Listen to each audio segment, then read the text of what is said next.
Hi guys! May gagawin na naman ako, isang debat LED TV.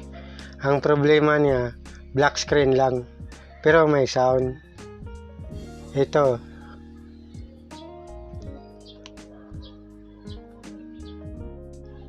Yan, nag-on siya, pero may itim lang.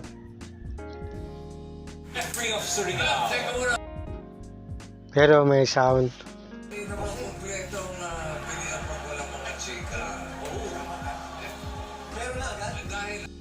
Sige, gawin ko na guys. Pero bago ko gagawin, mag-subscribe muna kayo. Mag-like at i-share sa mga kaibigan nyo. At pindutin ang notification bell para laging updated pag may bago akong video. Model number 39DL641.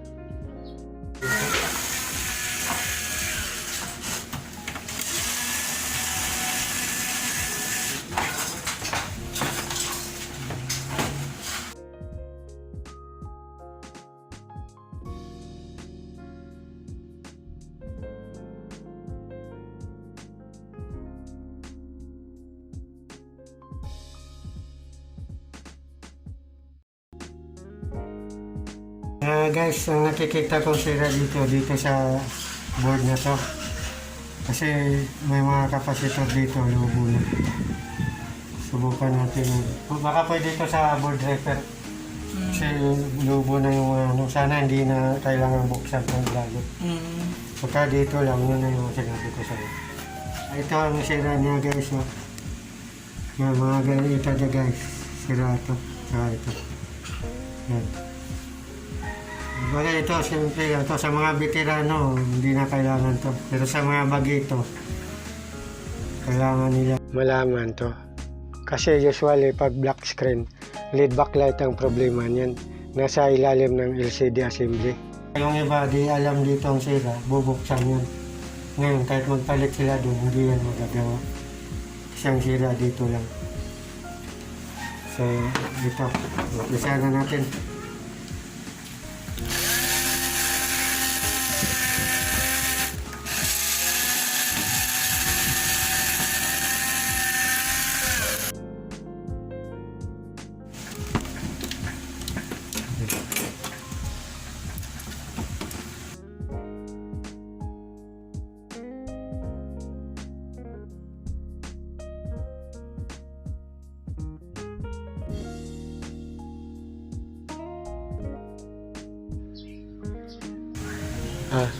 May voltahe pa. Discharge muna natin.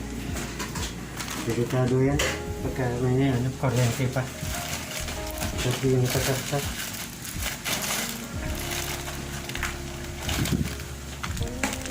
Yan, ito guys. Bago nyo tanggalin yung pisa, siguraduhin nyo na ma-discharge na itong capacitor na ito. May laman pa eh.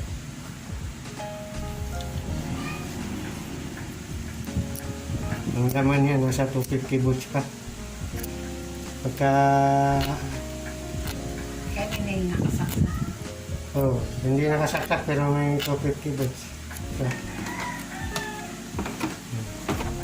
So guys,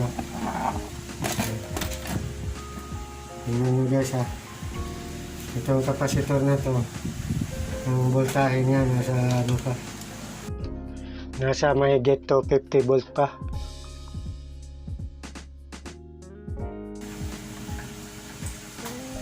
Yan guys.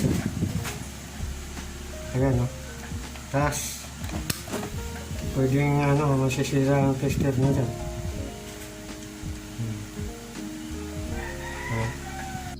Nasa 250 volt. I-discharge natin to guys bago natin ulitan ng pesa. Dahil pagka hindi natin dinischarge yan, baka mag short circuit, masira lalo yung board. Ito pang discharge natin guys. Ito guys, 1K lang gamitin nyo dito. 1K ohms, 2 watts. Yan, i-short natin yung primary capacitor para hindi mag-spark. Dahil pag i-short mo yan ng long nose, mag-i-spark yan. Delikado. Ito lang guys, 1 kilo ohms, 2 watts.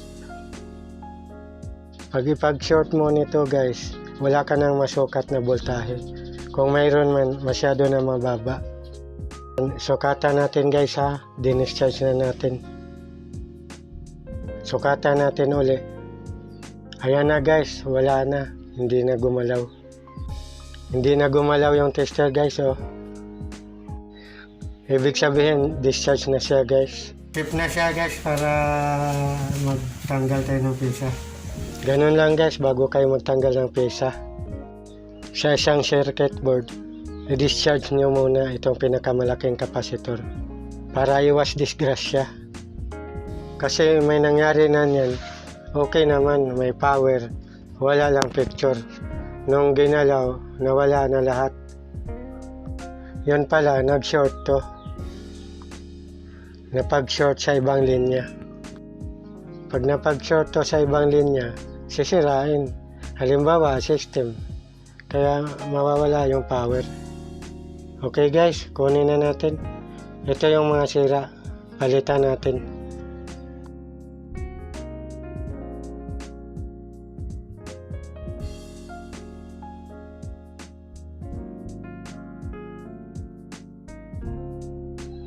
Saka nangungoryente din ito. Pag di mo na discharge to, kukurentihin ka.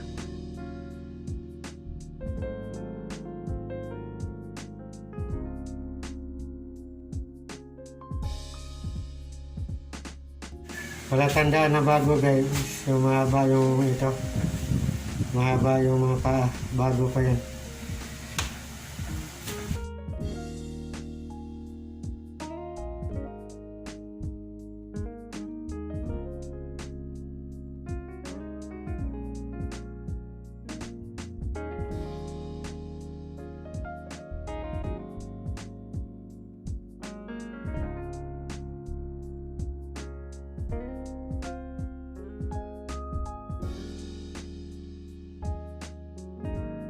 Ito guys oh, 250 volts 22 microfarad.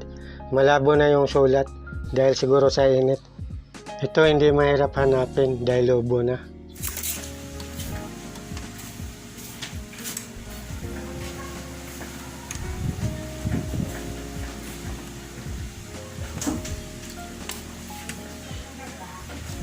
Ito guys, ikabit ko na. 22 microfarad, 250 volts. Malabo rin ang sulat. Pero hindi pa nagamit ito, mahaba pa ang paa. Tingnan nyo ng gusto, mga bagito. Kasi mga veterano, alam na rin to eh. Basic lang to.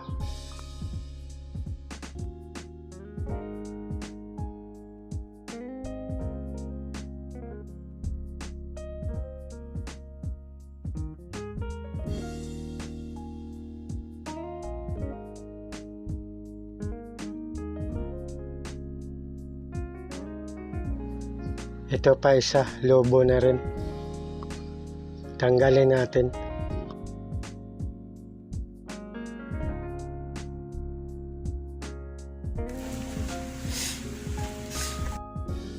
Yan, tanggal na. 470 microfarad, 25 volts. Malabo na rin.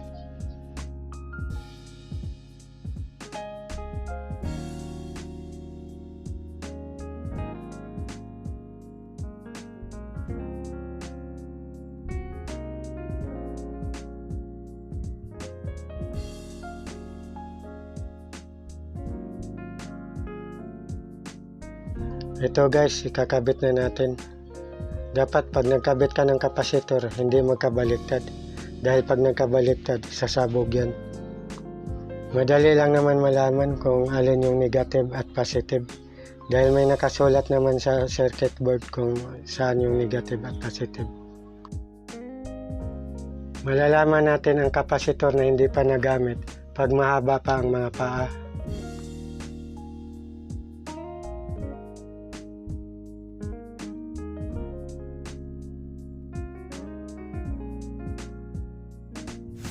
Ganun lang guys pag ano. Kaya lagi kayong may nakahandang capacitor para pag may board repair magawa agad. Kaya pag wala kayong nakahanda, tatakbo pa kayo. babalik pa kayo naman sa sunod na araw. Pangit yun.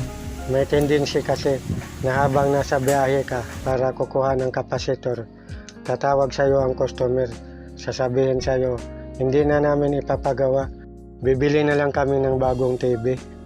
Oh!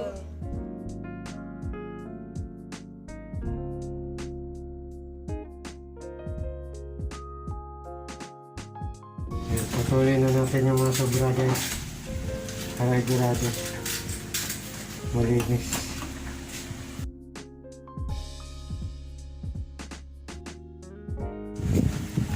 Yan na guys. Tapos na guys. Isara na natin. Para makita natin kung talagang epektibo yung paggawa natin.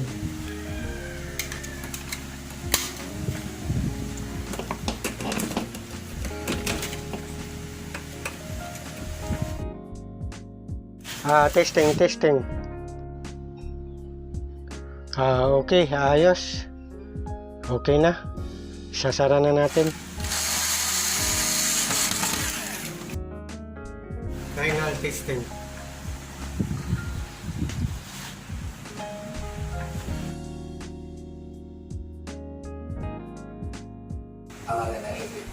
Ayan, okay, ayos. Sana makatulong ito sa ibang mga technician na katulad ko. Maraming salamat po. Hindi ko umuwi kagabi. Sige na. Baka naman